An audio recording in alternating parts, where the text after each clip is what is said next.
I heard them decide my fate through a door that was not fully closed. It was a habit of mine, this listening, this lingering in the shadowed spaces of a house where I had long ago learned to make myself small and unobtrusive.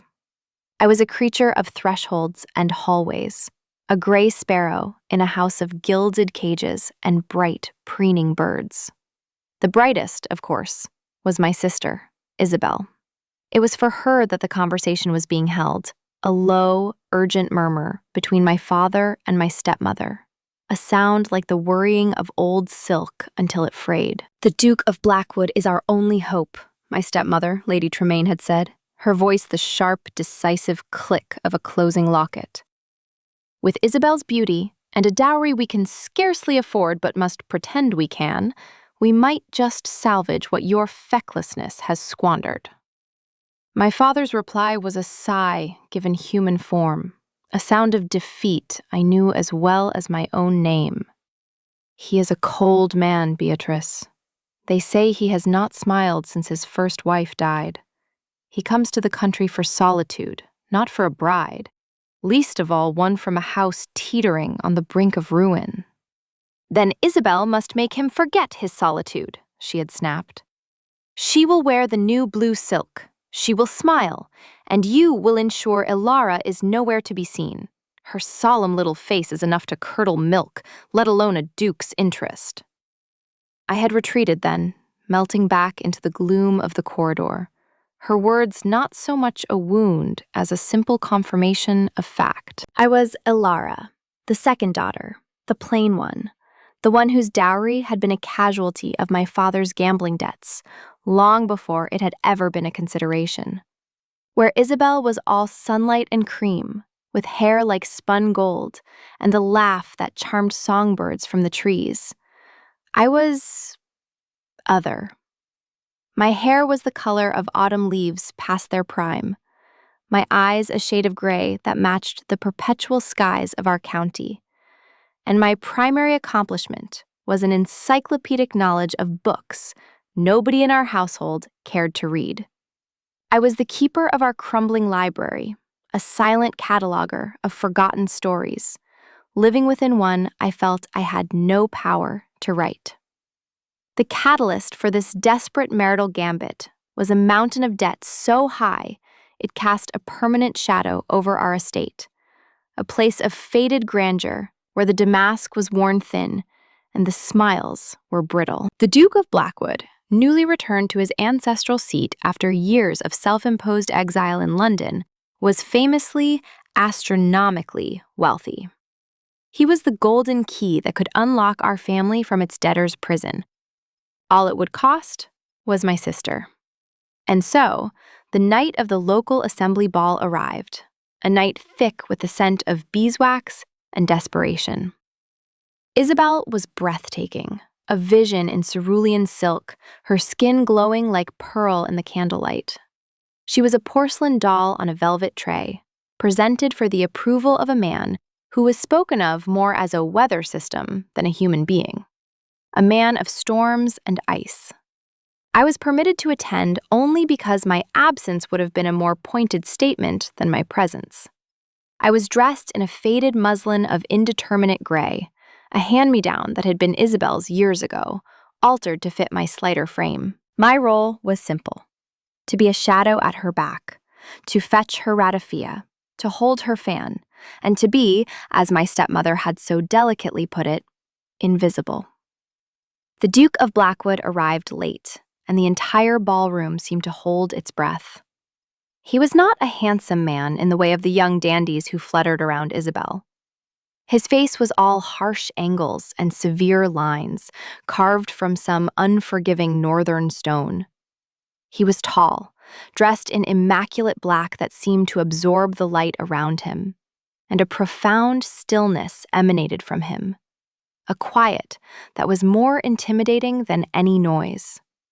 His eyes, a deep, startling blue, swept the room with a disinterest so profound it was an insult. This was a man burdened by duty, or grief, or both. I remembered the whispers about his first wife, Liana, a celebrated beauty who had died in childbirth along with their son. His heart, it was said, had been buried with them. My stepmother, a master of social warfare, engineered the introduction with practiced ease. She presented Isabel as if offering up the crown jewels. "Your Grace, may I present my eldest daughter, Isabel." Isabel, for all her practiced charm, seemed momentarily overwhelmed. She executed a perfect, graceful curtsy, a dip and sway that was the culmination of 1,000 lessons. The Duke gave a stiff, formal bow, his eyes barely registering her. His gaze was a polite, blank wall. And then it was my turn. My stepmother's introduction was an afterthought, a flick of the wrist. And my other daughter, Alara. My heart hammered against my ribs, a frantic bird trapped in a cage. I was not made for this. I was made for the quiet dust motes of the library, for the rustle of turning pages. The sea of faces, the weight of the Duke's proximity, the sudden, terrifying awareness of my own awkwardness, it all converged. I moved to curtsy, my foot catching on an almost imperceptible flaw in the polished floorboards. My balance faltered. It was not a dramatic fall, not a scene from a farce, but a clumsy, graceless stumble. A wobble that sent a ripple of failure through my entire body.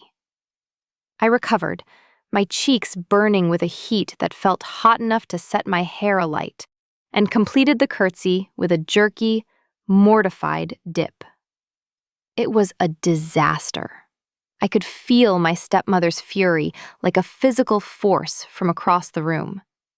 I kept my eyes fixed on the floor, on the tips of his polished black boots, waiting for the moment to pass, for him to move on, for the earth to simply swallow me whole. But he did not move on. The silence stretched, becoming a taut, humming wire. I dared to lift my gaze, first to his chest, then to his chin, and finally to his eyes. And what I saw there stopped the breath in my lungs. It was not amusement. It was not pity or contempt. It was focus, a direct, unnerving, and utterly unexpected intensity. Not a glance, not the polite sweep he had given my beautiful sister, but a direct, searching look, as if he were trying to solve a complex puzzle. He was not looking at my plain face or my shabby dress. He was looking at me. In that single, disruptive gaze, he seemed to see past the clumsy girl and the social invisibility to the mortified, thinking, feeling person within. It was as if a key had turned in a lock I had not known was there. A sudden, jarring recognition in a world where I was defined by being overlooked. The social script had been written, rehearsed, and performed, and in that moment, the Duke of Blackwood had thrown the book into the fire. He spoke, his voice a low baritone that seemed to vibrate in the very air between us. "You are fond of books." It was not a question. It was a statement of fact, delivered with an unnerving certainty that left me speechless. I could only nod, my throat suddenly tight. How could he possibly know that? Was it written on my face? Was my love for the printed word so obvious a stain on my character? "The library at Blackwood Manor is considered one of the finest in the county," he continued, his gaze never leaving my face. "It has been neglected. Perhaps you would care to see it one day." Before I could formulate a reply, before my stunned mind could even process the invitation, my stepmother was there, her laughter as brittle as spun sugar. "Oh, Your Grace, you are too kind. But Alara is a homebody. She prefers her own little nooks. Now, Isabel was just telling me she has a passion for horticulture. The gardens at Blackwood must be a sight to behold. And just like that, the moment was broken. He was drawn away, absorbed back into the swirling currents of the ball, leaving me standing alone, my heart still beating its frantic rhythm. But something had changed. I was no longer just a shadow. I had been seen, and by the one man in the room, everyone else was trying and failing to see. The rest of the evening passed in a blur, my mind replaying that single, extraordinary exchange. I felt the heat of his gaze long after he had turned away, a strange and unfamiliar warmth in the cold landscape of my life. The following Tuesday, a carriage bearing the Blackwood crest rolled up our weedy, neglected drive. My stepmother, in a flurry of agitated excitement, was certain it was the beginning of the Duke's formal courtship of Isabel. She sent servants scurrying and smoothed her own dress, positioning Isabel strategically in the drawing room with a piece of embroidery she had not touched in years. When the footman announced the Duke of Blackwood, he entered the room with that same unnerving stillness, his presence instantly diminishing our shabby furniture and faded tapestries. He bowed to my stepmother and gave Isabel a polite nod. Then his eyes found me, where I had been trying to merge with the drapery near the window. "I have come to extend a formal invitation," he announced, his voice filling the suddenly silent room. "I would be honored if Miss Ilara would accompany me to see the library at the manor, as we discussed." The silence that followed was a symphony of shock. My stepmother's mouth opened and closed like a fish. Isabel's needle froze mid-stitch. My father, who had shuffled in, looked utterly bewildered. I was the one who had been summoned. Not the beautiful, charming Isabel, but me, the gray sparrow. My stepmother recovered first, attempting to salvage the situation. "How very thoughtful, Your Grace, but perhaps Isabel might join you as well? Ilara is not accustomed to such grand outings, and—" "My invitation was for Miss Ilara," the Duke stated, the words polite but edged with steel. There was no room for negotiation. "We will, of course, require a chaperone. Perhaps you, Lady Tremaine?" It was a masterful stroke, trapping her in the web of her own propriety. She could not refuse to chaperone, but her face was a mask of thunderous fury. The visit to Blackwood Manor was like stepping into another world. Where my home was all decay and pretense, his was solid, ancient, and real. The library was not merely a room. It was a cathedral dedicated to the written word. 2 stories of floor-to-ceiling shelves, connected by a spiraling iron staircase, held more books than I had ever imagined existed in one place. Long, slanted ribbons of light fell from the high, arched windows, illuminating the dust motes dancing in the air like tiny, golden sprites. The air smelled of old paper, leather, and lemon polish. It was the most beautiful scent in the world.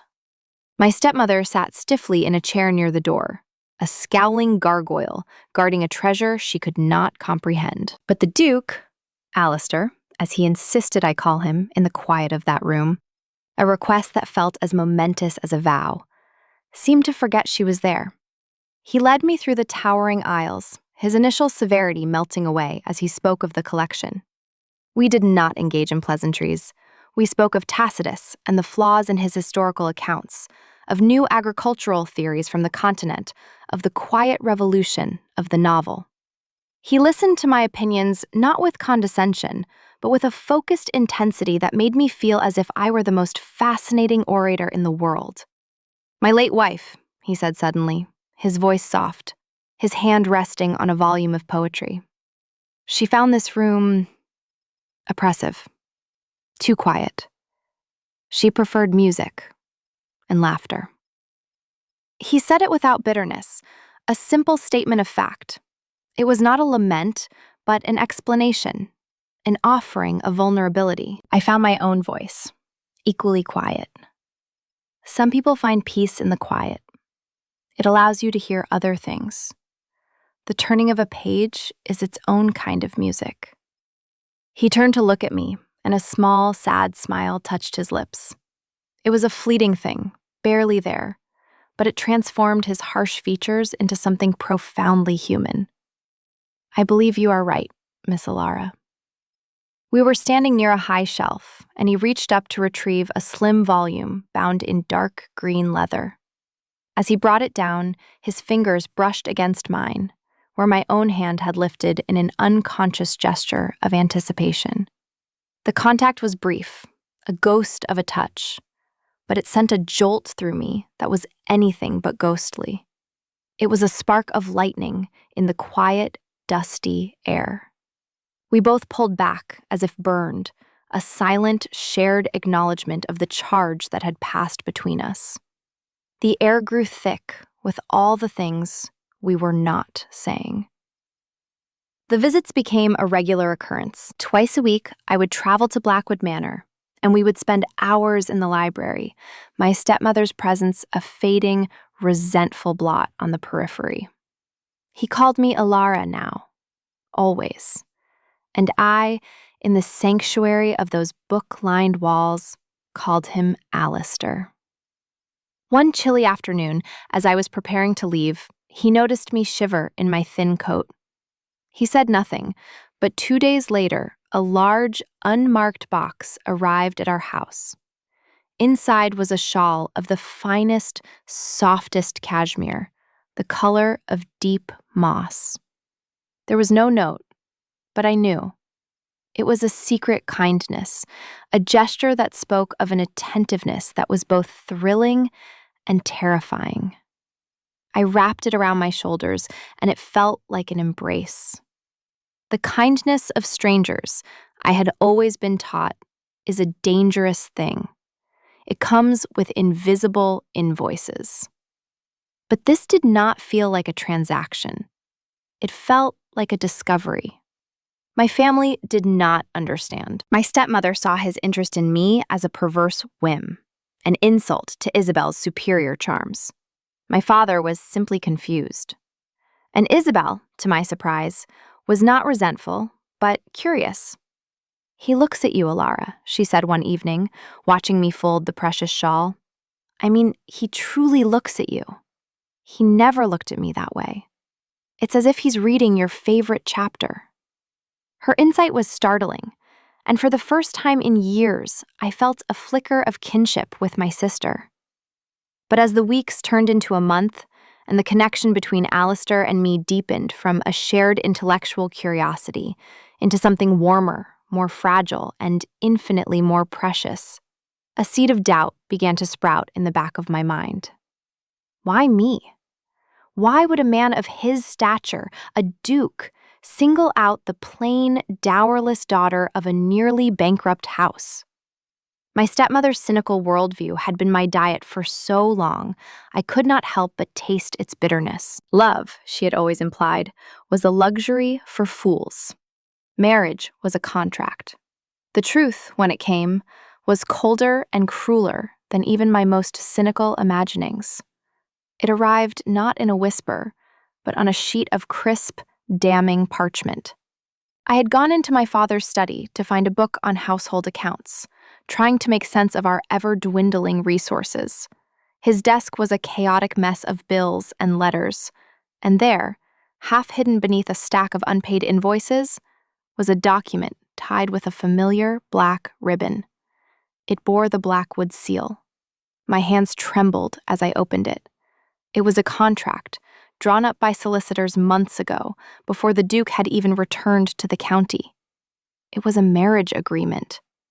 But it was not for Isabel. Or rather, it was, but with a terrible, punitive clause. It detailed a loan from the Duke of Blackwood to my father, a sum so vast it made me feel faint. The collateral for this loan, should my father default, was the hand of his daughter in marriage. The primary candidate was listed as Isabel. But then, in cold, spidery script, came the codicil. In the event that the party of the first part, Miss Isabel Tremaine, is unwilling or otherwise unable to fulfill this contract, the obligation shall fall to the party of the second part, her sister, Miss Alara Tremaine, as final and complete settlement of the aforementioned debt. I was not a choice. I was a forfeit. The library, the conversations, the shared smiles, the cashmere shawl, it all curdled in my mind. Every kind word, every thoughtful gesture was retroactively tainted, recast as the calculated actions of a man inspecting his property. He had not been seeing me. He had been assessing his collateral.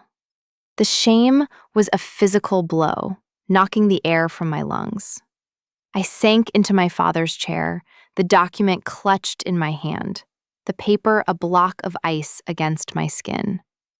I was a thing to be traded, a name on a piece of paper, a solution to a financial problem. The quiet sparrow in the library had been a fool, mistaking the bars of her cage for the branches of a welcoming tree.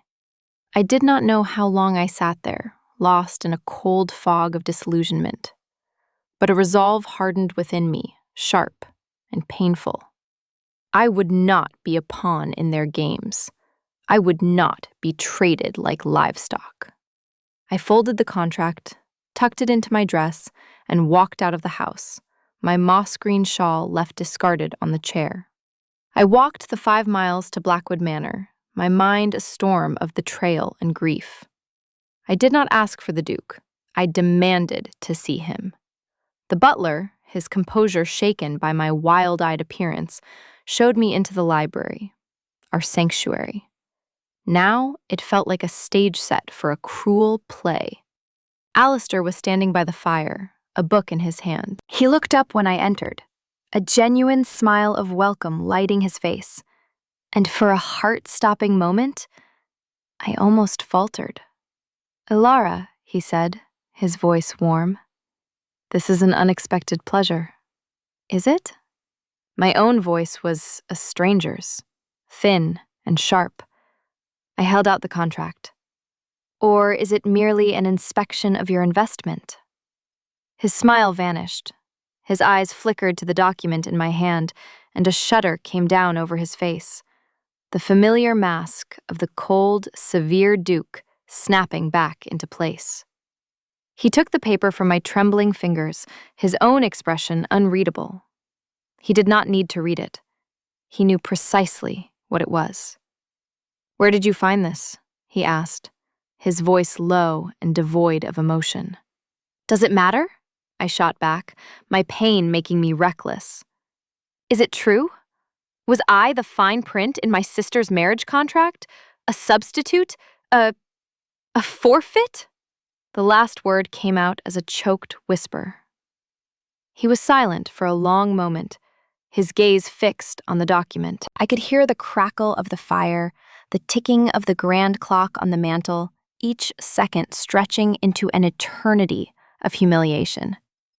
I had made a terrible mistake. I had believed in him. I had allowed myself to hope. When he finally looked up, the coldness in his eyes was gone, replaced by something I could not name. It was a look of profound regret and a weariness that seemed to go bone deep. "The contract is real," he said, his voice quiet but clear. "The debt is real. Your father, in his desperation, offered your sister. The clause regarding you was his solicitor's idea, not mine. A bit of legal thoroughness." "And you agreed to it," I whispered, the accusation hanging between us. "You agreed to a contract that sold us both." "Yes," he admitted, and the simple word was like a slap. He took a step closer, but I flinched back. "Alara, you must let me explain." "Explain what?" I cried, the tears I had been holding back finally beginning to fall. "Explain how you assessed me in the ballroom? How you decided the forfeit was perhaps more interesting than the prize?" Was every conversation we had, every book we discussed, just a part of your due diligence? No, he said, and for the first time, his voice was not quiet or severe, but raw with an emotion that stunned me into silence. No, everything else was a catastrophe I did not plan for.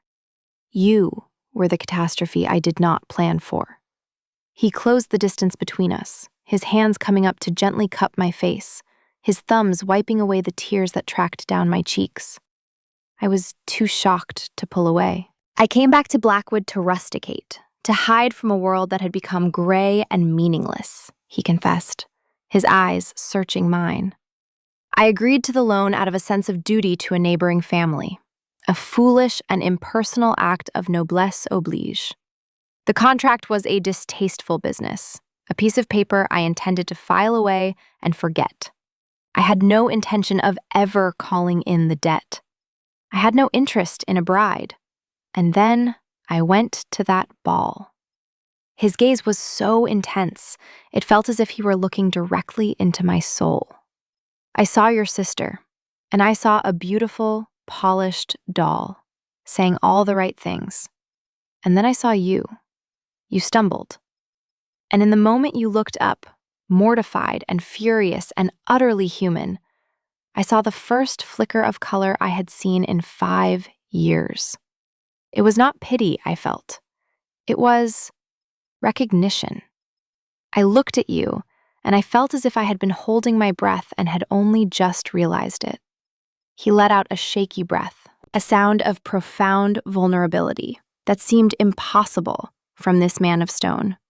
When I found out the extent of the contract, after I had already met you, after our first conversation in this very room, I was horrified. I went to my solicitors, not to enforce the contract, but to find a way to destroy it, to nullify the debt without your father knowing, to sever every tie that bound you, so that if I came to you, it would be as a free man to a free woman, not as a creditor to his collateral. He reached into his waistcoat and pulled out another folded document. It was not the same one I had brought. This is a deed of gift, canceling the debt entirely. It was finalized this morning. I was going to come to you this evening to tell you everything, to tell you that your family is free, to tell you that you are free, and to beg you, as a free woman, to consider the possibility of a future with a man who has been a fool, but who has come to care for you more than he thought possible. He had been protecting me. All this time, while I was falling for him, he had been fighting a battle on my behalf, a battle I had not even known was being waged. He had been working to set me free. The anger and betrayal drained out of me, replaced by a slow, dawning wave of hope that was so powerful it made me dizzy. "You have unmade me, Alara," he whispered, his voice thick with emotion. "I was a man living in a fortress of grief, and you walked past all my guards and did not even notice they were there. You are in my every thought. This library is no longer quiet. It echoes with your voice even when you are gone. Do not let the ugliness of my past actions, of your family's desperation, poison the one true thing I have found." I looked into his eyes, the startling blue no longer cold, but burning with a fierce, earnest light. I saw the truth of his words reflected there. I saw the man beneath the duke, the heart beneath the armor. And I saw my own future, not as a forfeit, but as a choice I was finally free to make. Slowly, I raised my hand and placed it over his on my cheek. "Alistair," I said, and the name was a promise. It was all the answer he needed. The final confrontation, I knew, was inevitable. My stepmother would not relinquish her plans so easily. The stage was set a fortnight later, at the Duchess of Pemberley's annual summer gala. It was the social event of the season, and my stepmother, armed with what she believed was her trump card, intended to play it. Alistair had been clear. She will try to force our hand, to shame us into compliance. We will not let her. We arrived together, his arm securely in mine. My presence on the arm of the Duke of Blackwood sent a shockwave through the room. I was no longer the gray shadow. I wore a gown of deep emerald green, a color he had said matched the forests of his home. And around my neck was a simple strand of pearls. I felt not beautiful, but visible. I felt like myself. My stepmother, flanked by my pale and anxious-looking father, cornered us near the grand staircase. Her face was a pinched mask of triumph. She believed she held all the cards. "Your Grace," she began, her voice loud enough for the surrounding guests to hear. "I believe there is a matter of a contract that needs to be settled. A marriage contract, to be precise." A hush fell over the nearby clusters of people. Whispers began to flutter like moths. This was it. Her move. Alistair's face remained impassive. He simply inclined his head. "Indeed, Lady Tremaine? I was under the impression all my contracts were in order. Perhaps you could enlighten me." "Do not play coy, Your Grace," she hissed, her composure beginning to fray at his calm. "You hold a significant debt over my husband's head, a debt to be settled by marriage, while your dalliance with my younger daughter has been a quaint diversion. The agreement was for Isabel, or, if necessary," she added, turning a venomous glare on me, "for her." She made my name sound like an affliction. Alistair did not even look at her. His eyes were on me, warm and steadying. He gave my hand a gentle squeeze. Then he turned to my stepmother, his expression turning from calm to glacial. "There is no debt, madam." From his coat, he produced not a contract, but a slim, leather-bound folder. He handed it to the nearby Duke of Pemberley, who looked on with fascinated interest.